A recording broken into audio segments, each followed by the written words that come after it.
All right, welcome back to Disciples of Christ's Service. My name is Aaron. My name is Chris. And I'm Vicky.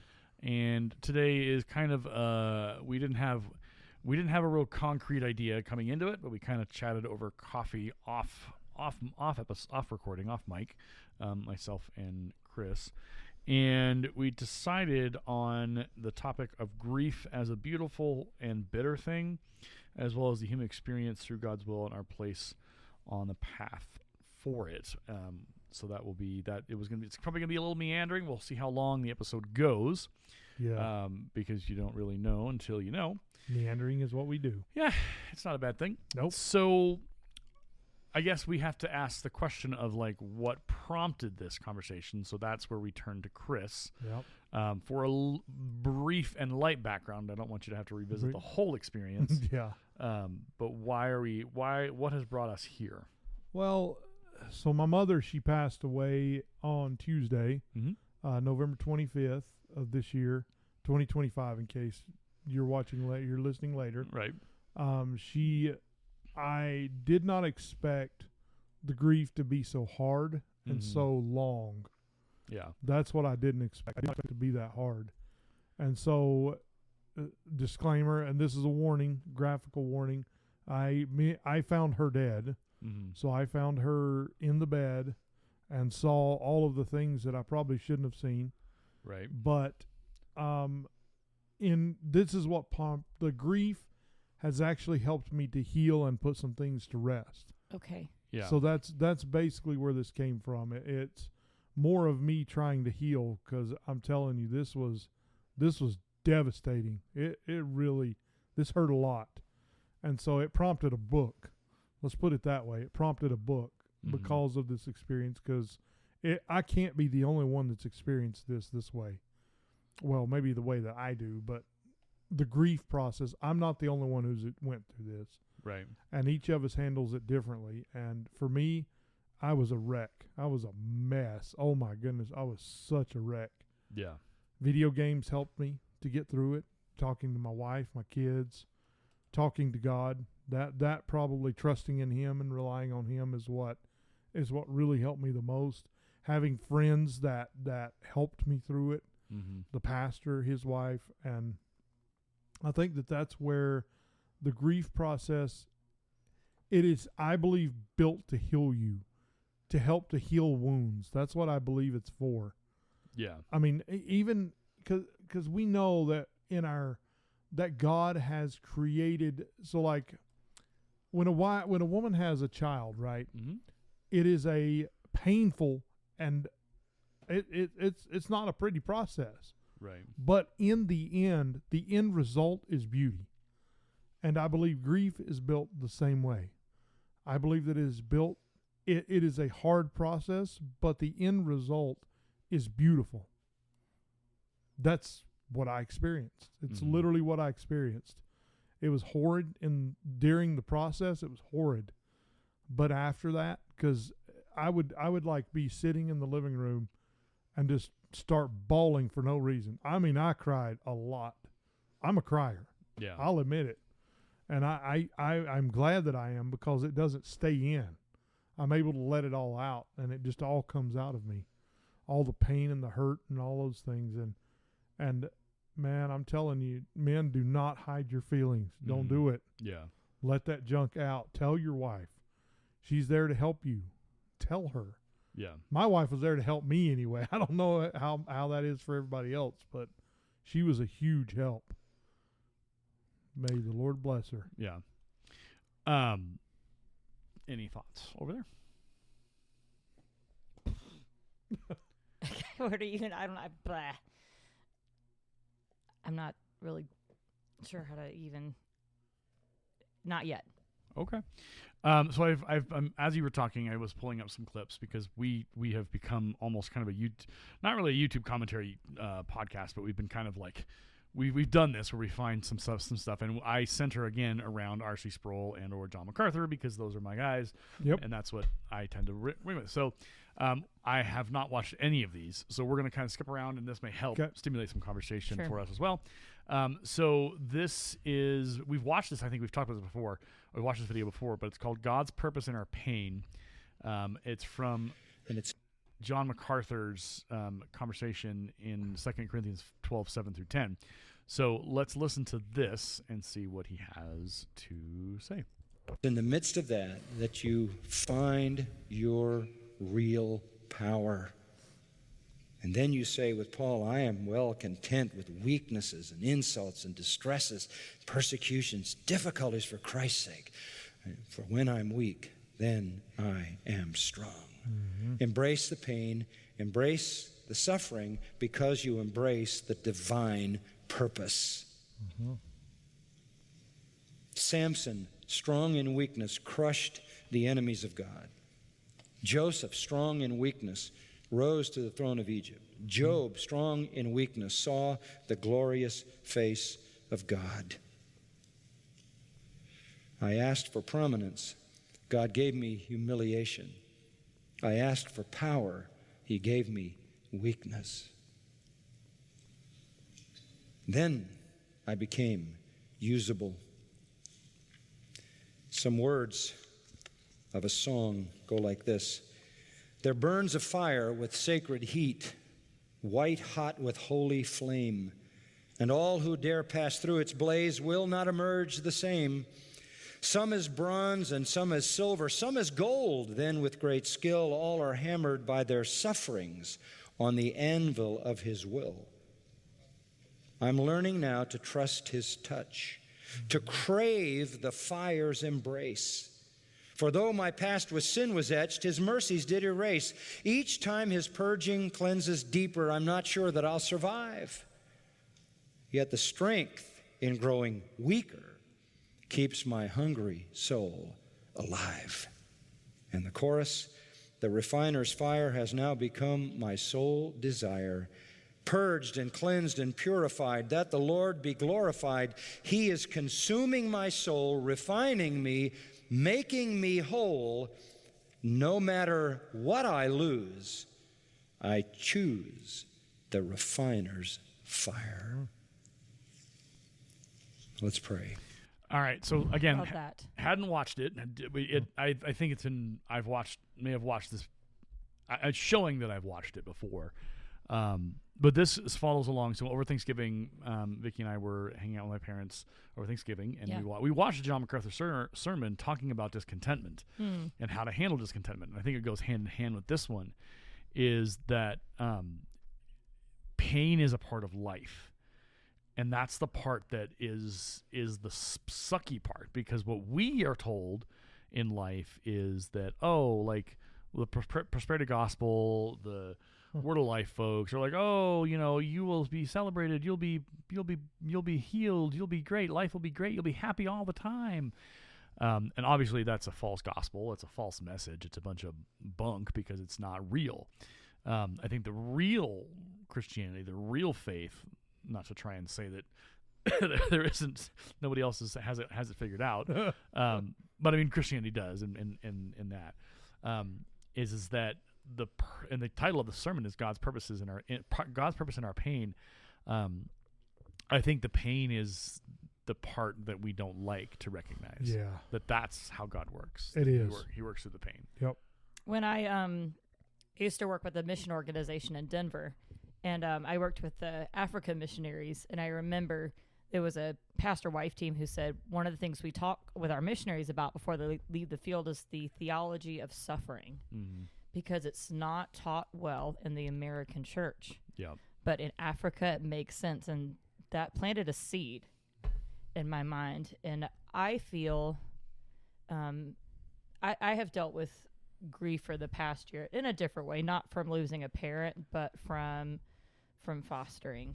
Oh yeah. And from losing our girls, having them leave and having them not speak to us, not acknowledge us, want nothing to do with us. It has been a profoundly heartbreaking experience.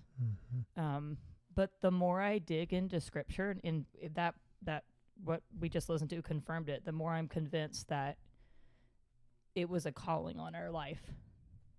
And that's been a kind of a profound thing to talk to friends about, because they're like, do you regret doing what you did? And I said, no, I feel like we were called to it. Mm-hmm. And I feel like there's so much in the Old Testament in particular about God comparing his relationship with Israel to that of like a child. Mm-hmm. Like, I raised you, and you were, by the road dying, and I took you and I raised you and I taught you all these things, and you completely turned away from me. And I feel like from this, if anything, I understand a little more of the heart of God. Yeah. Yeah, I do too. Yeah, I could see that. Yeah. Yeah. So, and that's the part that I think we've talked about this on the podcast, I think previously, is that people don't like to talk about suffering and why God does, why do good people suffer, and why do bad people seem to just get off scot-free. Yeah, that's something I've thought a lot about too. But the reality of it is that we live, and we talked about this off mic at coffee with Chris, we live in a broken world, and that's not the promise or the manner in which God operates with us. He's not a Pez dispenser. He's not a fixer. He's not a Wreck-It Ralph and Fix It whatever Felix. It's not going to be the way we romanticize Christianity. A lot of people do that, is they romanticize Christianity. It's like, oh, well, being a Christian makes everything right and everything's fine as long as we can. And it's like, yeah, but that's not that expectation has been falsely promoted. Yeah, that's because not Christianity. And to your point, Chris, like, loss is, there's no way around it. There's not. You have to confront it. You have to deal with it. You have to You manage it. You have to cope with it. You have to work through it. you have to You meet it head on. Because if you don't, if you try and dodge it, if you try and medicate it, if you try and stuff it down, if you try and walk around it, dance around it, dodge it, it only gets stronger, and it only becomes more powerful and more of a monster than if you were to confront it. And yeah, is it going to continue to come back every so often? Yes. It will. But if you handle it, if you manage it, if you confront it, if you work through it.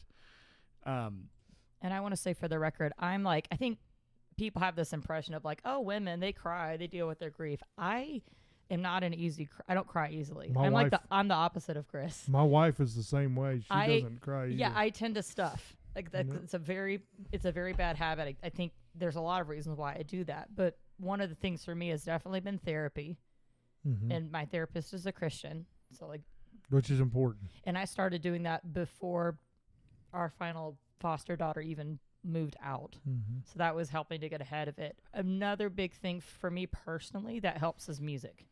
Music has always been a big way that I've been able to like process things inside of me. Yeah. I've been in class teaching the ukulele, playing a song, and I'll feel some of those emotions come up, and I'm like, oh boy, here we go. This is helping.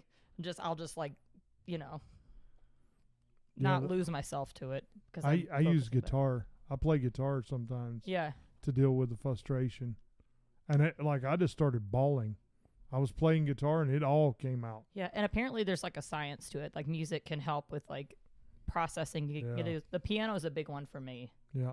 I mean, I don't know, something about that instrument has just always been a way that I can like almost like I'm channeling what's inside. Or if I'm singing in church, I'll think something in my head, but as I sing it, suddenly it'll like reach down to my heart, and it's like I can process it better as I'm singing it. I'll have like an aha moment. Music is powerful like that, I believe. It really is. Yeah. So and obviously the postscript on this following story, Vicky will kind of walk through a little bit. But I've always loved Caedmon's Call, the artist, the musical group. And I go back and I listen to their music, and I find that the words and the music and how it's talked and how it's spoken and how it's sung, like it speaks to my heart. Like it does help me. However, the postscript on Caedmon's Call is, well, one of the lead singers is a professed agnostic now. Yeah. So yeah, it's one of those things. There's been other artists in Christian music who have, for whatever reason, I think is Jessie Velasquez one of them. Was she the one? Hey, I remember her. Hold on, I think she might be that one. Vasquez. Really? Yeah. I remember her music. But it's crazy. There's another one I loved, Audrey Assad. I love a lot of her songs, and she is, Right. I think she's left the faith. It's like it makes you wonder what made them leave the faith. I started to look into it for the Caedmon's Call thing, and I was like, I remember, I've actually heard him live before. Got to go to one of his concerts, and his talks were always really profound and convicting. And I found as I was looking at this, it was profound, but it was like in a way that could like sway people to join his side. Oh, And I was like, I'm going to stop reading this. This is dangerous. see, for me, I think it's healthy for me to. Oh, do Jennifer that. Knapp is who it was. Oh, yeah, Knapp. that. Yeah. So Jennifer Knapp Yeah. basically. I thought she didn't leave the faith, but she was saying LGBTQ. she came out as gay. Yeah. Which it's a whole level of conversation Oh, not for yeah. this podcast, but there's a part of what she did of she's like she came out as lesbian and now advocates for LGBTQ plus Christians. There's a conversation obviously on that line of you need to be able to, like, if you're the Bible's pretty clear, like that's not the practice of that, and the engagement in that is not acceptable. And so, yeah, Jennifer Knapp, that was a big old thing in 2019. She quit Christian music, and she's now obviously doing other things. That is a part of a story of, like, that's when you, like, that's kind of with Caedmon's Call. Like, I can still listen to Jennifer Knapp's early music, Yeah. and find the message in the music and find the Caedmon's Call message. And I but think that's so important. yeah, but it's also like being like, hey, Jennifer Knapp, that's not okay. Like, that's not God's plan for your life. But it's, again, that whole conversation of what's my plan for my life, or what's God's plan, and which one am I going to Yeah. follow? Yeah, true. Where am I going to Yeah. be? But you were saying you're really into Caedmon's Call. I just enjoy the music. I enjoy the message. I enjoy the lyrics because it's important, because it speaks to me and it helps me understand kind of life is hard. Life is challenging, but you have to stay focused on God and stay targeted. All right. So next clip is God glorifying God in unshakable grief. Ooh. This, we'll see how it's a 10-minute long Pastor clip. John, We'll here's see. a heavy email we received from a woman who prefers that her name not be used online. Fair. Dear Pastor John, my brother-in-law recently passed away at age 32 in a tragic accident. We stood by his bedside for 2 months, hopeful that he would recover, but now recognize that God's will was to take him home to heaven. We rejoice that he was in Christ and can now see him face to face. That is awesome. Yet there is so much sorrow left behind. The Bible tells us in Ecclesiastes chapter 3 that there are appropriate times for different seasons. Many days my husband and I feel a struggle to get out of bed. We struggle to enjoy blessings like the joys our baby boy brings because they remind us of our dear brother that we are deeply grieving. What encouragement does the Bible give for those who are mourning? How do we lift each other up during these dark days? And how do we mourn the death of a loved one in a God-honoring way? Your podcasts are such a blessing to our family, especially during this season. Well, thank you very much. That's encouraging. I love the way she put two questions back to back that, in a sense, answer each other. She said, what encouragement does the Bible give for those who are mourning? That's one question. And then she said, how do we lift each other up during this dark time? And the first question is the answer to the second question. Yep. In other words, if we go to the scriptures and find its encouragements, that's how we lift each other up. They speak God's word to each other. So let me do that. Let me feed into them maybe 5 precious lessons I've learned from Scripture, walking through many sorrows and losses. 1, don't add to your burden by thinking grief is foreign to the heart of God's children. They know this, but it might be good to hear it. First, So that is kind of what we were talking about this morning, is that grief is necessary. It is. Grief is built into our humanity. It Grief is, and I think that that's something that prevailingly I feel like in the West we've gotten wrong a lot, because we don't understand what it means to grieve well. We don't. Yeah. And I do. Right. Yeah, and I you're do. you're learning that. Yeah, I I'm learning think. it. Yeah. But honestly, it's not just the West. Like when I was in Central Asia, Mm. it was not acceptable to act sad if you were talking about losing a parent. Yeah. You had to be like calm, stone Yeah, I faced, can't do controlling your emotions until you're at the funeral, apparently. So to be fair, it's not just us. Yeah. that. That's so weird. I know. I agree. All right. So It's he different. gives a verse. Let's see what that is. Thessalonians 4:13. Oh, We do not want you to be uninformed, brothers, about those who are asleep. That is, this brother-in-law who died. That you may not grieve as others do who have no hope. So he doesn't say that you may not grieve, but that you may not grieve as others do who have no hope. Yep. Christian grieving is real and it is right. So let that not be an added burden that they are walking through a season of real painful grief. Number 2, eat the fruit of sorrow, even if it is bitter, because Yep. this fruit that you can only eat now has nutrients in it that you can't get any other way. And I know this is maybe a little hard to hear, but this is so real and so needed.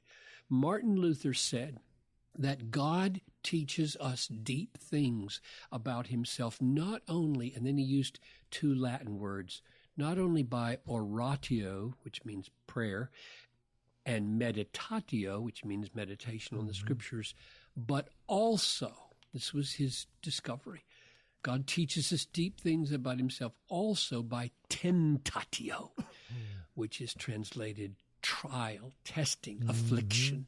And the text that he cited was Psalm 119, 67 and 71, which say, before I was afflicted, I went astray, but now I keep your word.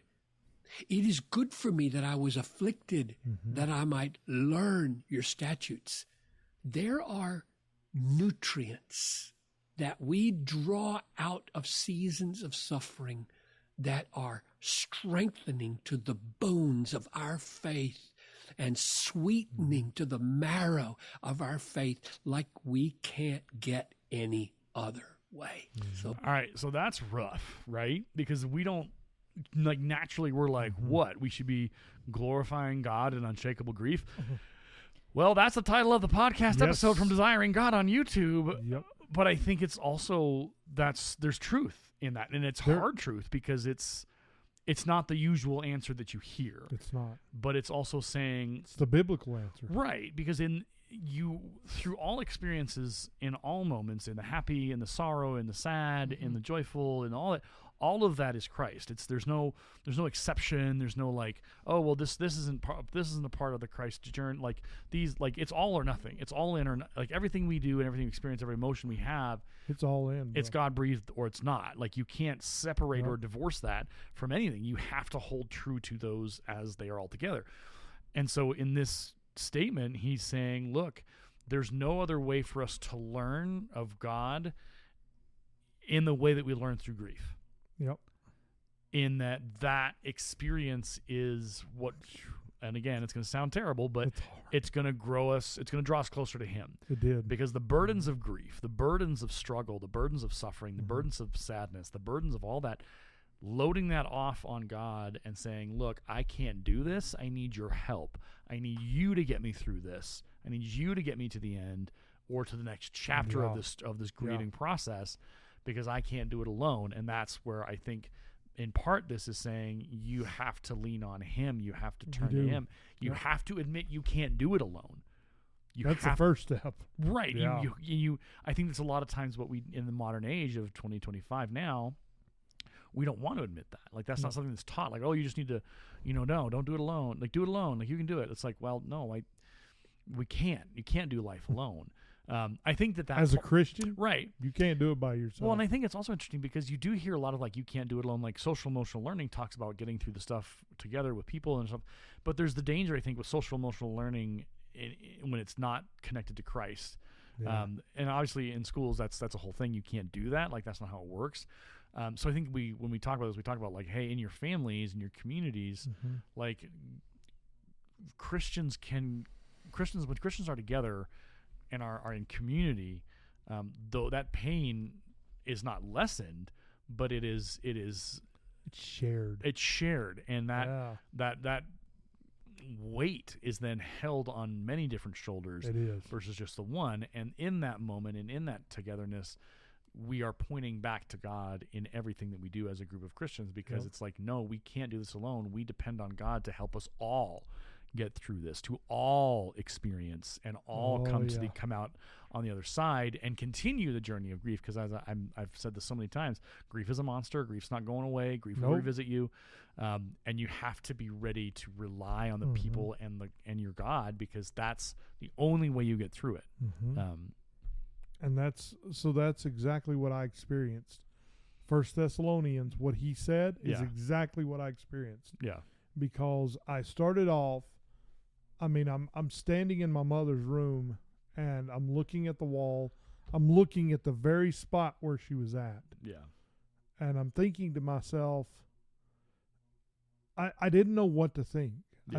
I didn't really know, because it didn't seem real. yeah, And I'm thinking to myself, did my mother really just die? Did she really just pass on? yeah, Now? Why now? yeah, And then these thoughts started invading my mind and questioning God and say, why did you allow this to happen? right, And then that turned into, okay, well, Lord, if this was your will, right, if everything that happens in this world is allowed by you to happen, yeah, then this was one of those things too. yeah, And I said, I accept it. yeah, And then that's when the healing process started. right, Yeah. But not until then. It took a lot of, man, my mind was running. It ran crazy. yeah, It ran in a lot of different directions. Mm. And one of those was belief in him. Do I truly believe that you are who you say you are? Lord, I asked you to heal her and you didn't heal her. Why Yeah. didn't you heal her? You could have. yeah, It went that way too. yeah, But in the end, we all make decisions and choices. My mother smoked for 69 years. Yeah. She ate nothing but sugar, yeah, and I'm shocked she lived as long as she did. yeah, And our choices, I believe God was merciful, yeah, in my opinion, because he took her before the cancer fully set in, before the dementia fully set in. Yeah. That's what I believe. I truly believe that we serve a very loving God right, and merciful. That's what I believe, and I have experienced it. You know what's ironic is that around this time, I think it was like either the day after this happened to you, or it was around. It was like so close. It was eerie. A friend of mine, a friend of ours, Yep. her father passed away from dementia. Oh, Like man. I was just like, man, it well, was a it week. wasn't dementia. It was he fell and broke his hip. But he was suffering from it pretty Yes. intensely. Yeah. So, but his passing was connected. So it's similar to your story. Is that she didn't. Dementia is not what took him.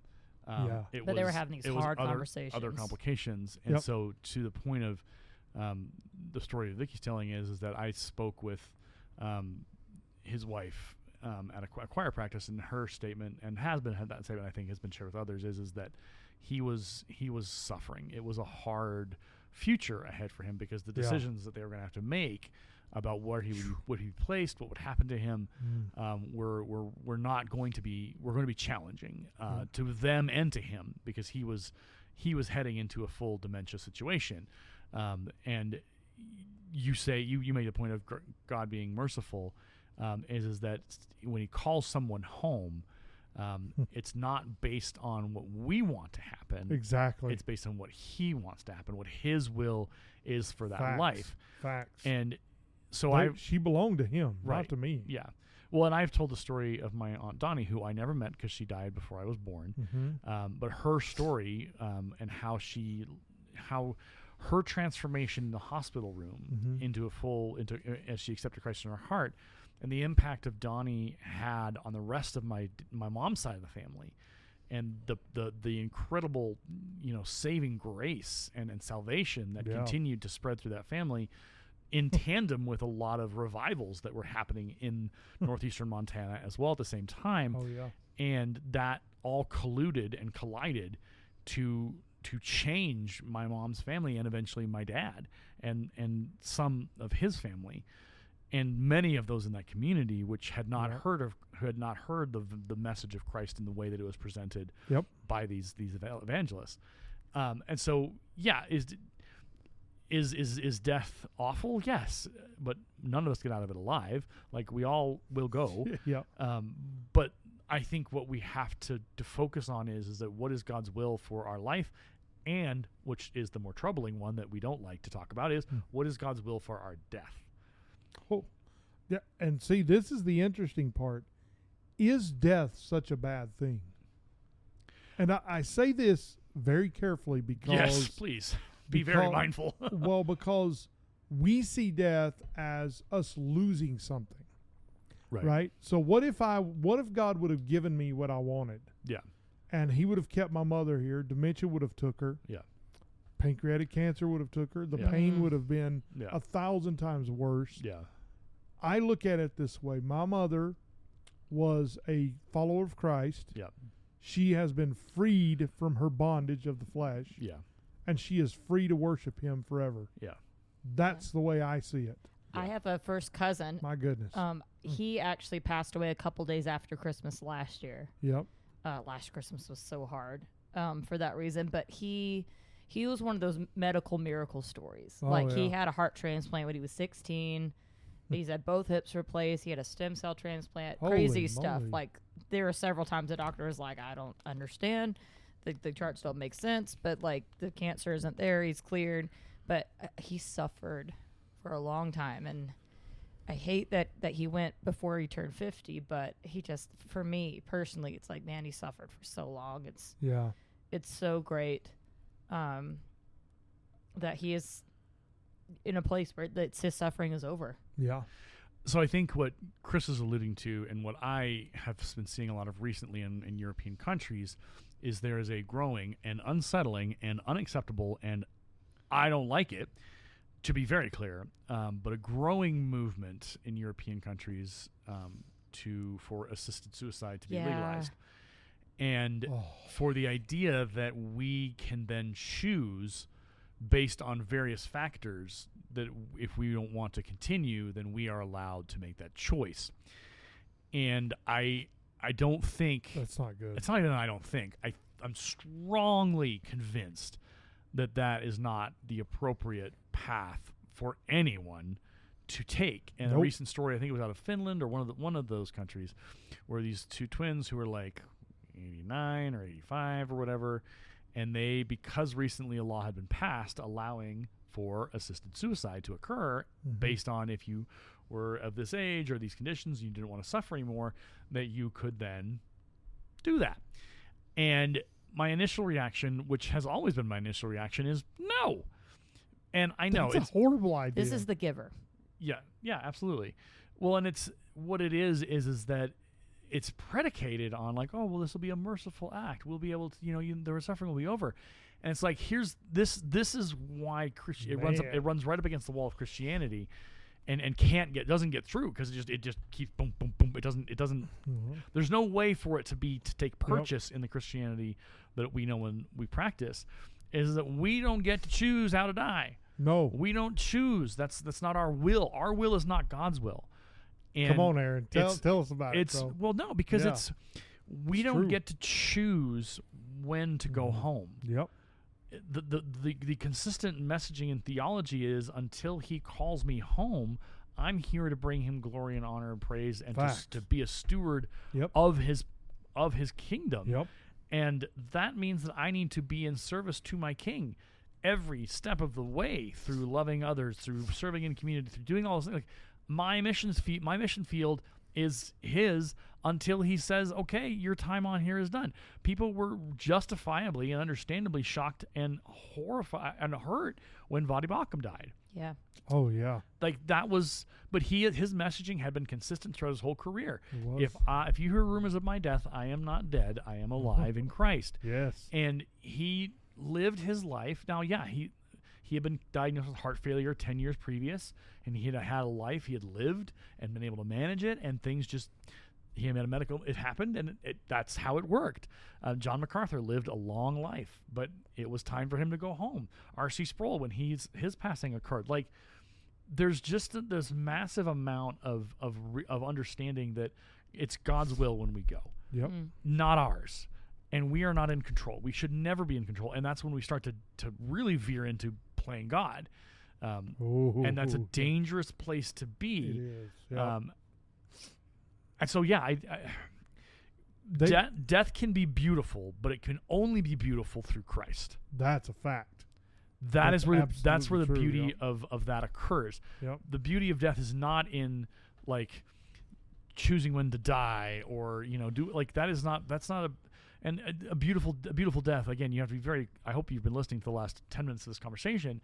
Is the power of a death of a believer, follower of Christ, is in what that death represents. Yeah. And what people and what that person can his or her impact on the Christ community at large.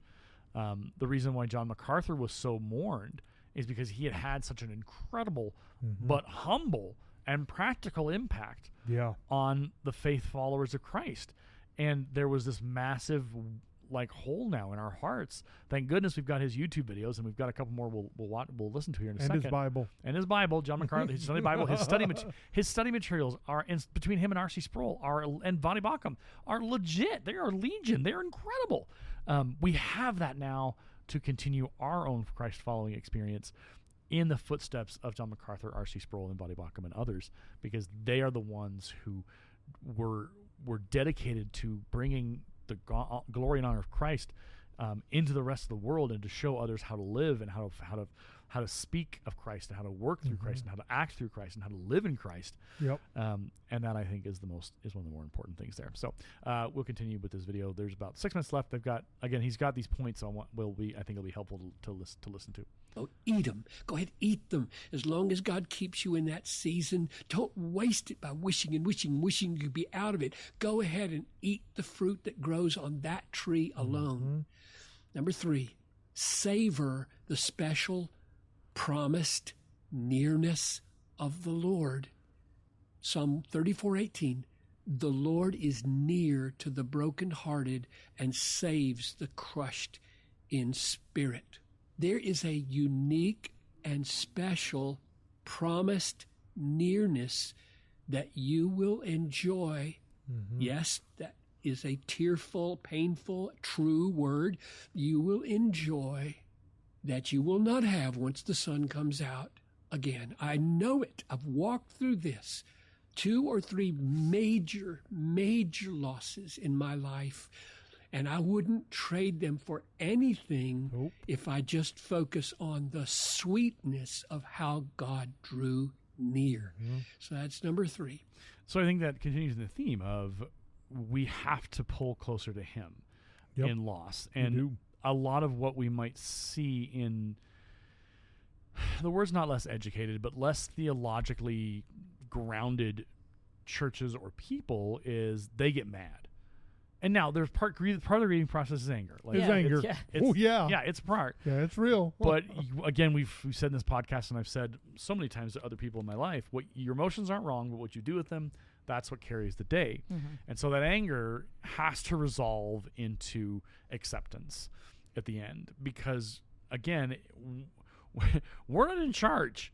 God's in charge, and we have to rely on Him and recognize Him and draw closer to Him in those moments, because He's the only one that can provide the relief and the comfort and the courage and the strength and the serenity that we need to get get from start to finish in the process of grief.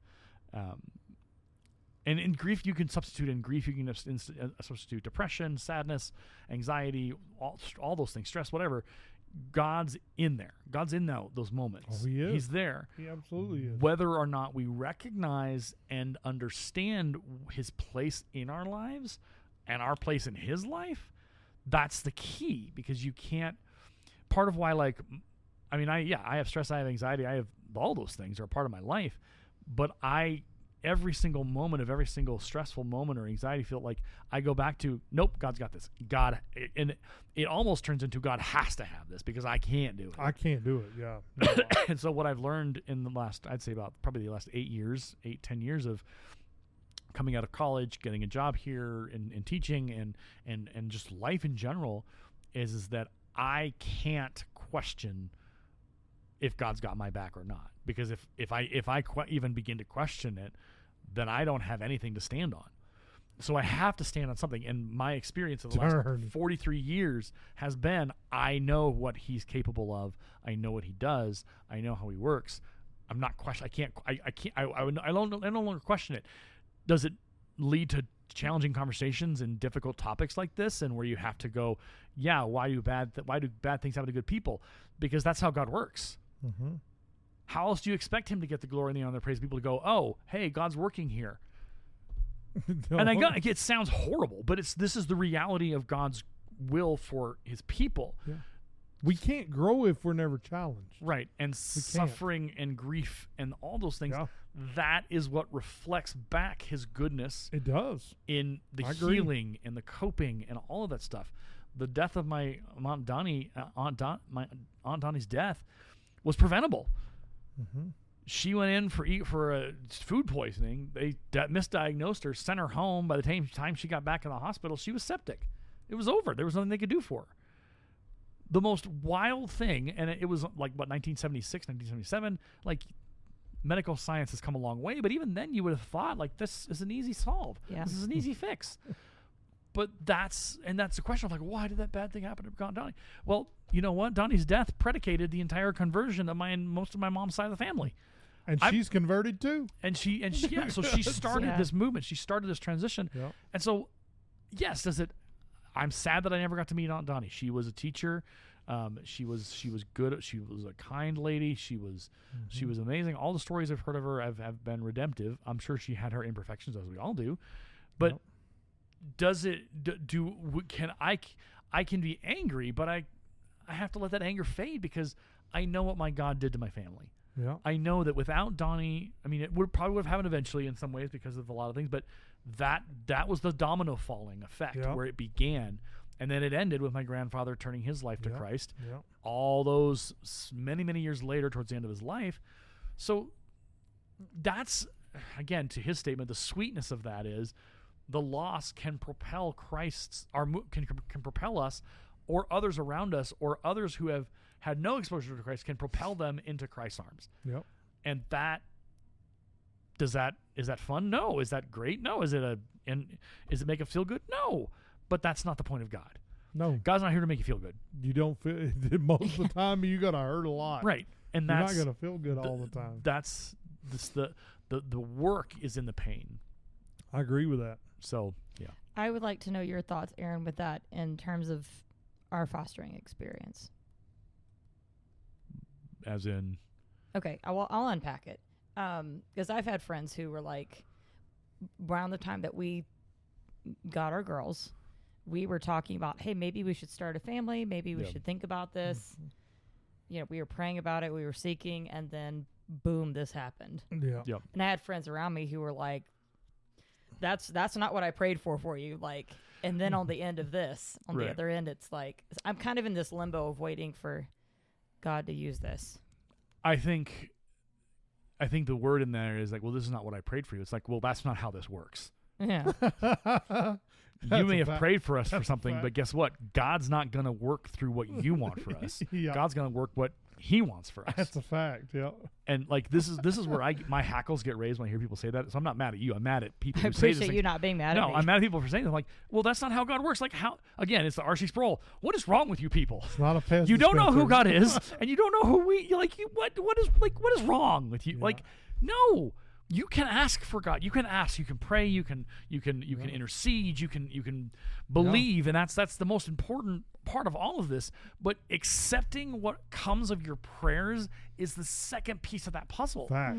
Because if you pray for something and then you get something similar but not exactly what was prayed for, that's the will. You can't go, well, that's not what I prayed for. You prayed for something and it happened. Yeah. Boy, did it. We had 48 hours. Right. It was quick. But it's like even the long-term play out of all of that. Yeah. Was it rough? Yes. Was it tough? Yes. But that was what God had for us, and we had to then work through, process, and Yep. handle it. True. And I wouldn't trade it for the world. I would not do it again. It's nice to hear you say both those things. Yeah, I wouldn't do it again. I wouldn't do it. But also the former that Yeah. you don't regret it. No, I don't. I don't regret it because we did what we had to do.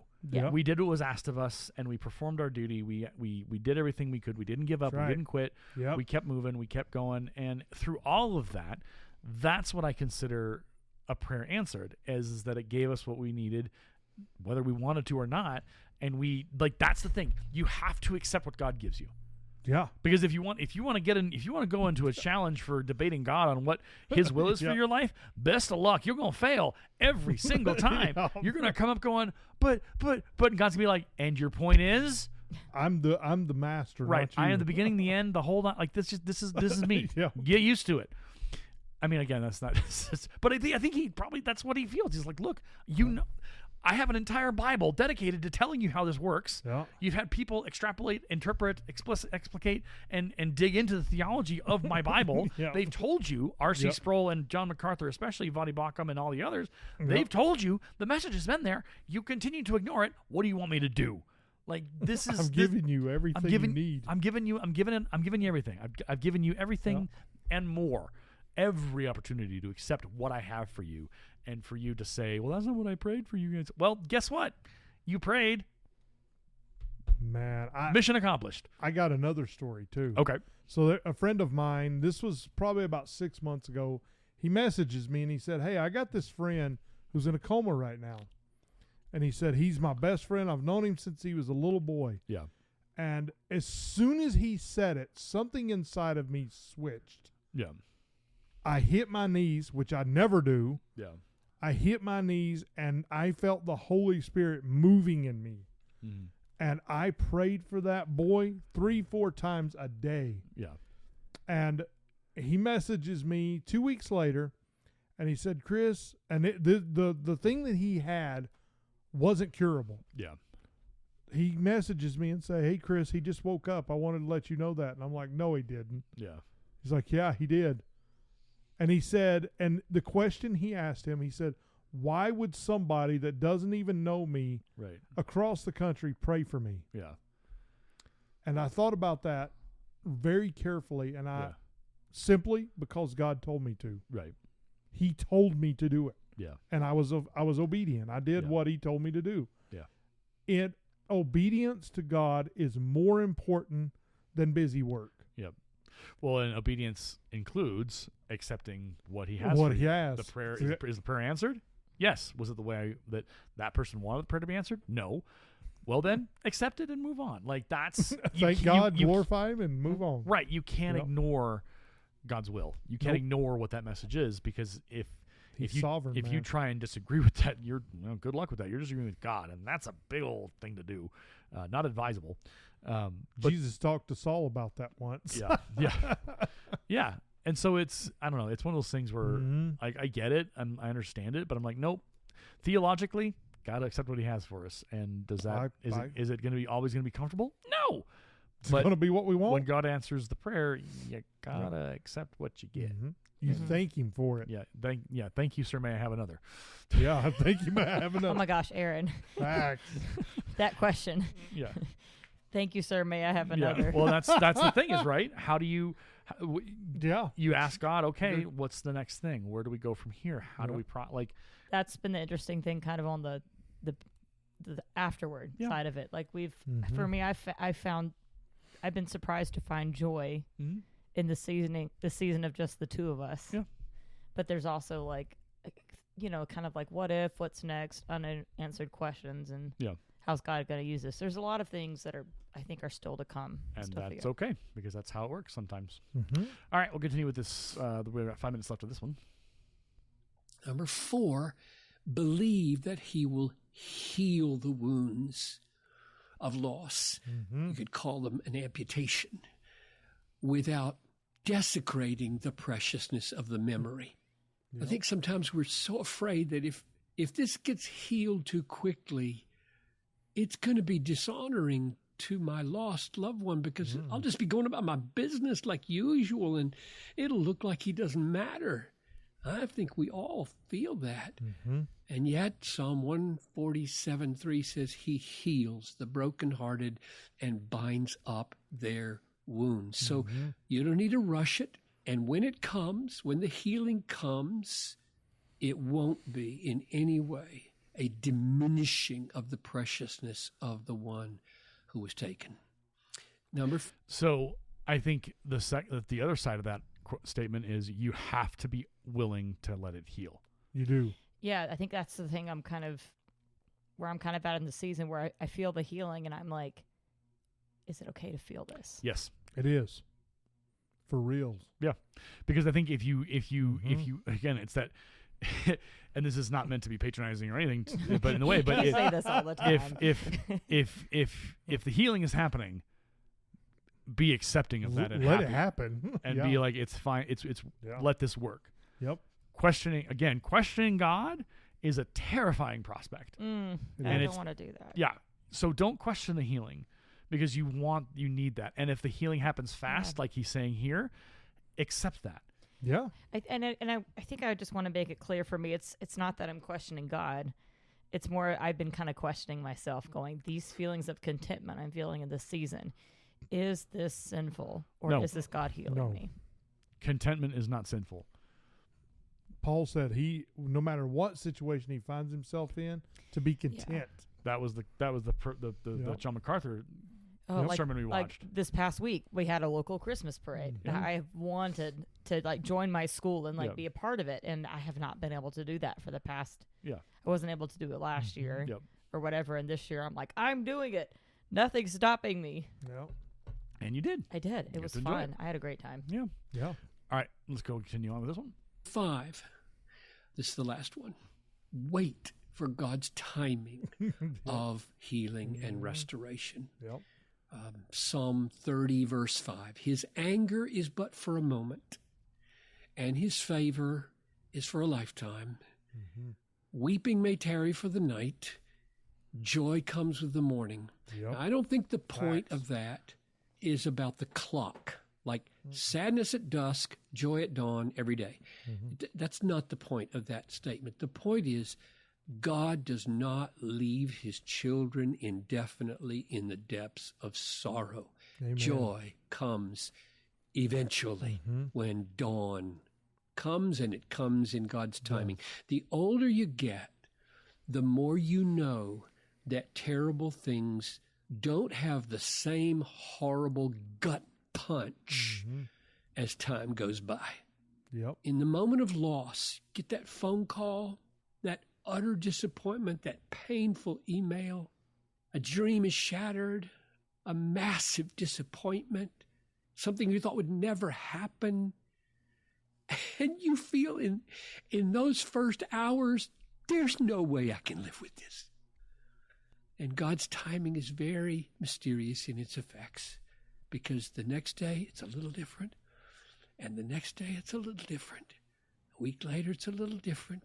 Everybody moves at different paces, but God uses time and grace to take away the sense of impossibility of life. Psalm 40, verse 1. I waited patiently for the Lord. He inclined to me and heard my cry. He drew me up from the pit of destruction, out of the miry bog. He set my feet upon a rock, making my steps secure. He put a new song in my mouth, a song of praise to our God. Many will see and fear and put their trust in the Lord. So how long did David wait in the pit? I don't know. But he waited. And that's what I'm calling for. So I pray that this grieving, unnamed couple. So it's interesting because so it's the beautiful. time, but in those verses there are two songs that are actually worship songs. Yeah.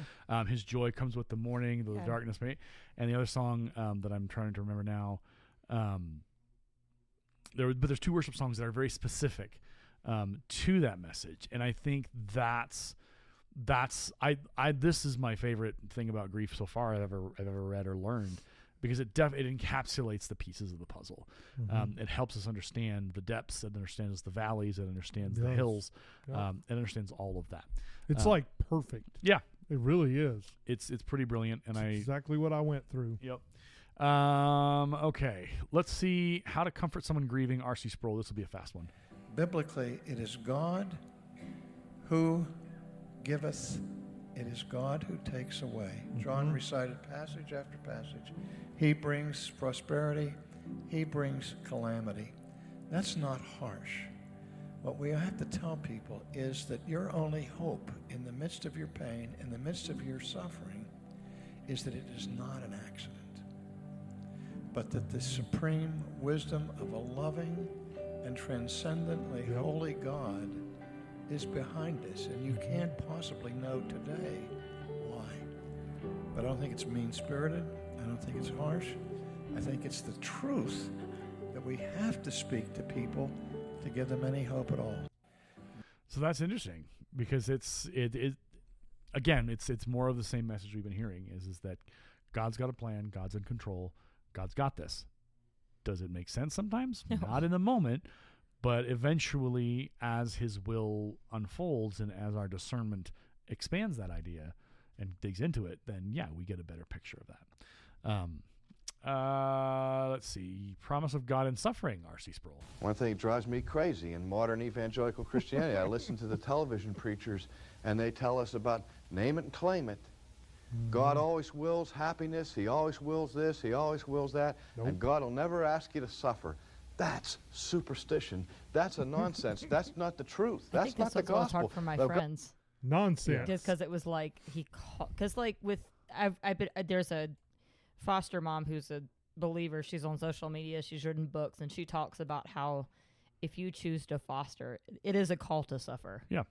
And I think for friends, that's been a thing where it's like they cock their head and they look at me like, oh, okay. You really do feel like you called you to. I'm like, yeah, I do. Yeah. nonsense. That's not the truth. That's not the gospel. The gospel I read says in the world you're going to have suffering. Yeah.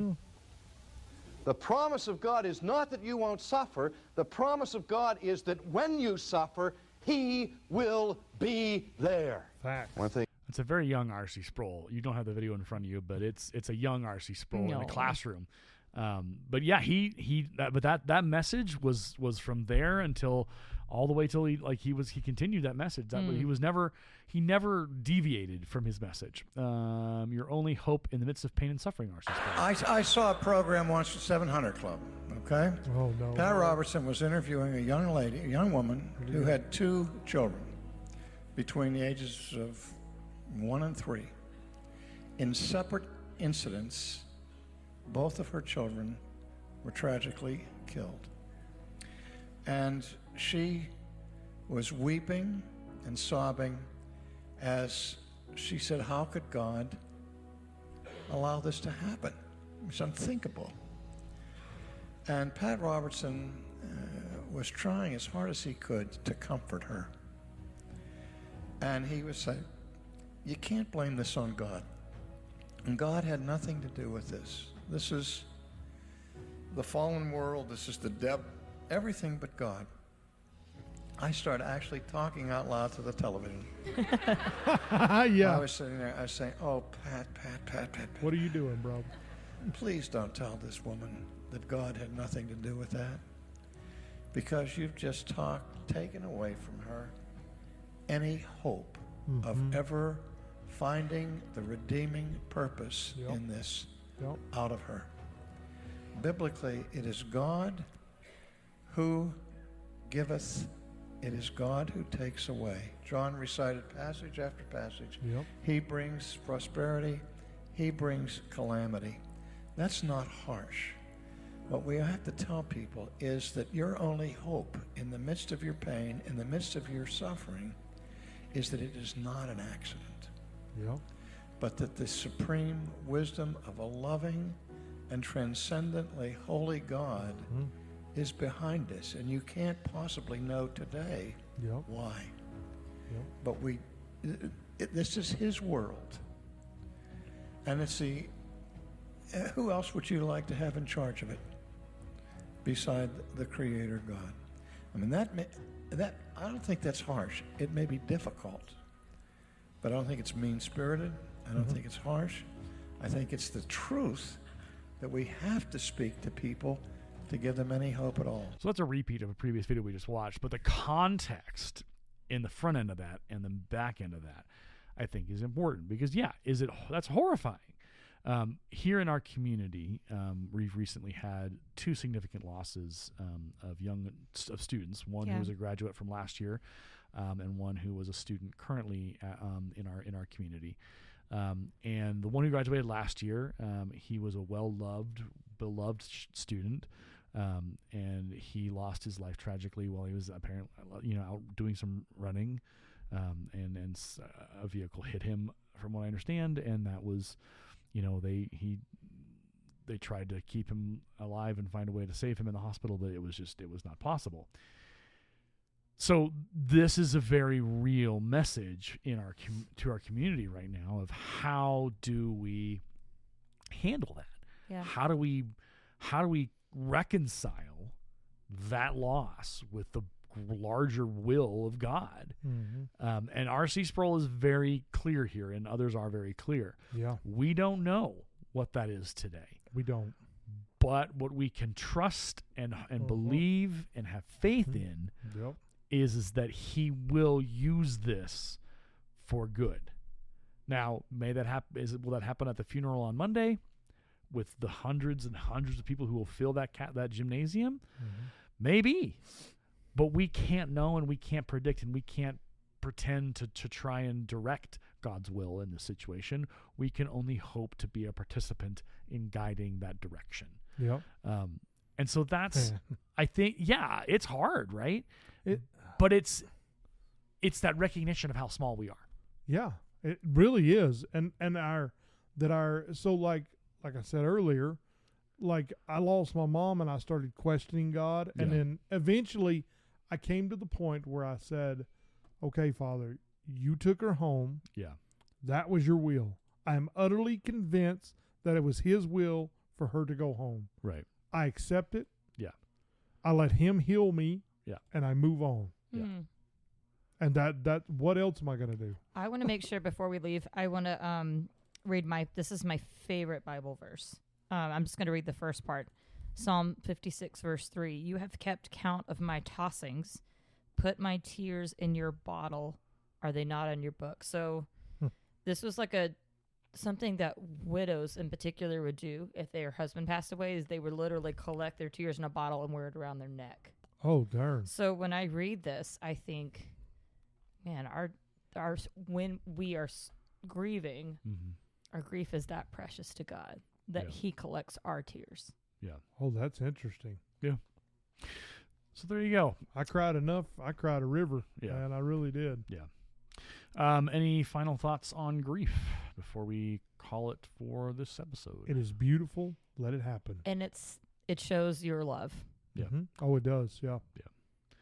And God's love in the end. And God's love, more important. And that's, I think, it's not a popular message, but it's the message we need. Yeah, I would agree. And I think it's one of those things where I've always, on this podcast, I've said back to basics, like Jesus, Bible, God.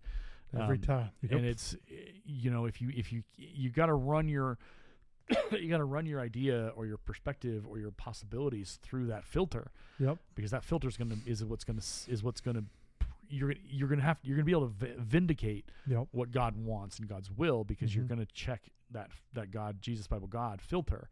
And if it doesn't pass through those filters, then it doesn't work. That you throw that idea out the window, because it's not a holy idea. It's not a sacred idea. It's an idea from the world. Yep. So there you go. All right. Well, there you have it. There's the grief episode. Enjoyed it. Yeah, I did. That was good. Very That was good processing time that happened there, I think. Yeah. If you are listening and you are struggling, we encourage you. This is what I did, is I literally went on YouTube and I searched R.C. Sproul grief and I searched John MacArthur grief. Yeah. And if you live locally, there is actually every year it's called a Blue Christmas service. Yep. I've never for even people heard that of are dealing with grief. So that's also So if available. you need more, if you would like more information about that, I don't know, Google. Google, or I was going to say message. And probably in your email. in your community, larger communities, there are probably Blue Christmases services that are held, and there are resources there. Well, we leave you with the question of: do you know who God is, and do you know who you are? And if you don't have an answer to that question, feel free to reach out, adelayteacher@gmail.com, and or again, the algorithm is powerful. YouTube, John MacArthur, his church, what is it? It's church. Hold on, Community Grace to You. Grace to You is his YouTube channel, and they have all of his sermons. It is categorically Beautiful. all of every sermon from 16 years ago to just recently when he preached his last one. They are powerful in their own thing, but because John MacArthur is Bible based and he literally explicates verse by verse by verse and literally walks you through stuff and Jesus Bible God is answered. Find you some John MacArthur. Search his channel, see if you can find a verse or something that speaks to you, because I guarantee you he spoke on it in his massive amount of career. And if you need a laugh, go to Kuiper Belt Productions on YouTube and search for the funny, hilarious Reformed folks. It's like 41 videos long. It's a lot of videos, but it'll make you chuckle, it'll make you laugh. All right, my name is Aaron. My name is Chris. And I'm Vicky. And this has been the Disciples of Christ service. We'll see you on the next episode.